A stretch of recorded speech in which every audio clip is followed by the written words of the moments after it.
The next day, the happy prince begged the swallow to be his messenger once again.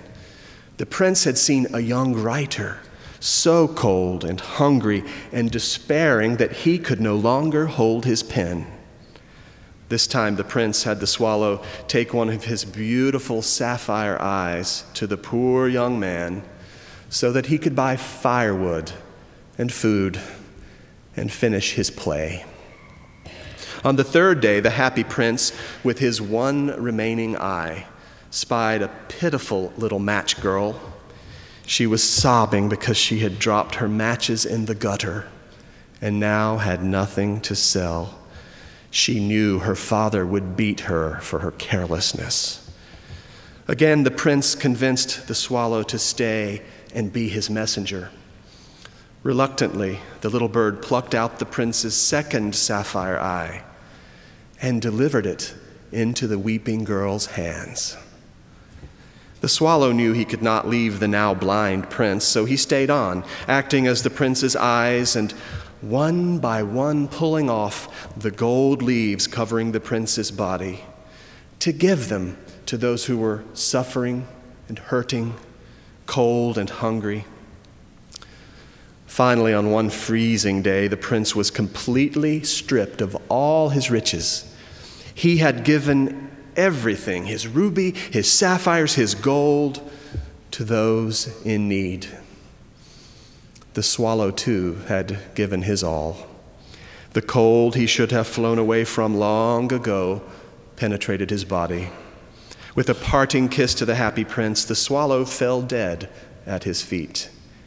At that moment, the leaden heart of the happy prince statue snapped in two. Disgusted at the ugly eyesore the statue had become, the people in the city tore it down and melted it in the blast furnace. But the broken heart refused to melt. They scrapped it and threw it in the dust heap next to the body of the dead swallow. Looking down on the earth, Wilde concluded, God said to one of his angels, "Bring me the two most precious things in that city." The angel returned to God with the leaden heart and the dead bird. "You have chosen rightly," said God, "for in my garden of paradise the little bird shall sing forevermore, and in my city of gold the happy prince shall praise me."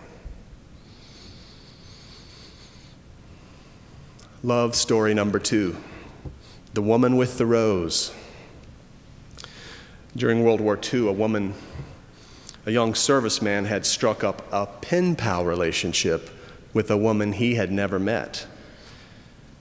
Their correspondence had begun as a result of a book he had checked out of the library. Its previous borrower had penciled some notes into the margin of the book. The insightfulness of the comments, the clues into the heart and soul these notes offered, and the beauty of the handwriting inspired the lonely young man to seek out the woman whose name was written in the book.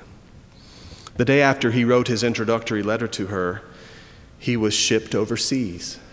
But for the next year, the two corresponded regularly and with increasing pleasure. And though the man asked for a photograph, the woman declined. Still, their feelings for each other grew. Finally, it was time for the man to return to the States.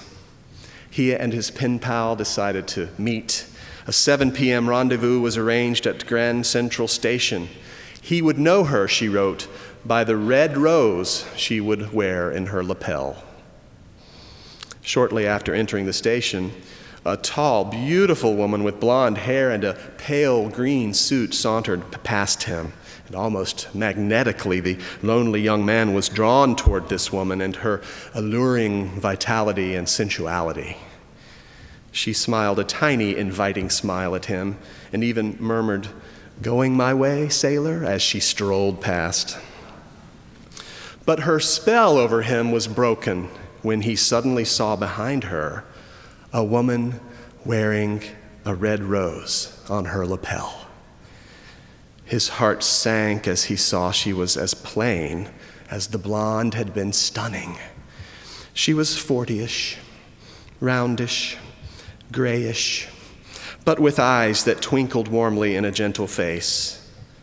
As the blonde woman walked away, the young man resolutely turned his back on her beauty and strode to the simple woman wearing the red rose. Looking at her, he faced the disappointing realization that this relationship would never be one of romantic love, yet he was buoyed by memories of their letters and the prospect of having a new lifelong friend, one whose wit and intellect he already knew and appreciated from all their correspondence. The young man introduced himself and suggested they go out to dinner. But the woman just smiled with amusement and told him, "I don't know what this is about, son, but the young lady in the green suit who just went by begged me to wear this rose on my coat. And she said, if you were to ask me out to dinner, I should tell you that she is waiting for you in the big restaurant across the street."